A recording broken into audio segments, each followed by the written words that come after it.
garden from the south end, outside of the what I call the outer garden. And in this area, this is the area that I'm working currently to develop into more of a perennial and fruit area. To my left here, I have my apple trees and plum trees growing, and hopefully get a couple more of those. Behind those cages here are 4 blueberry bushes and a row of mulch. And then, although it doesn't look like much at the moment, this is going to just be a garden for, it has perennials last year. Half of this bed was done last year.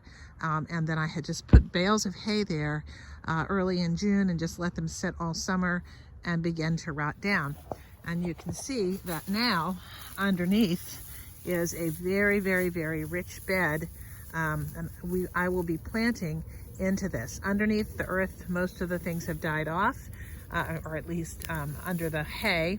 The hay has blocked the weed and grass growth, and so anything I plant in here will be able to just take off and begin to work the roots of the plants deep into this soil. So all together, this bed will end up being about a 4-foot wide bed, and it is a little over 10, well, it's about 12 feet long. So this is a big planting space. And this is where last year I grew some artichoke plants, which are quite large, and also a number of perennial herbs, tarragon and yarrow, butterfly weed, lemon balm, that sort of thing. So again, this I'm mainly looking to develop as for flowers and bigger things that I don't necessarily want growing inside the garden, like maybe I'll put a pumpkin here. So what I've done today, and I wanted to take some video of it so that you could kind of see how it progresses. I have not produced enough compost on my own yet to be able to do a complete bed and or a bed of this size and also use for my garden. So I have gone ahead and I have bought some of the PANORAMA pay dirt compost, which is made locally, and I trust them. I have used them before. It is made with chicken manure and grass and leaves, so that's a pretty good combination. Last year when I was really expanding my garden, I had a whole load delivered here. I don't need that much this year, so I went ahead and bought the bagged compost. It is not cheap, but not the most expensive thing that you could spend money on either, and it's really good stuff. All right, so today I am actually laying the exterior of this bed first, which may not make sense to a lot of people, but I'll tell you why I'm doing that. I am doing that because of weeds and grass. And what I have learned in creating these garden beds is that if you can get a good border of wood chip mulch down to suppress weeds around your garden, you will have a much better time of gardening.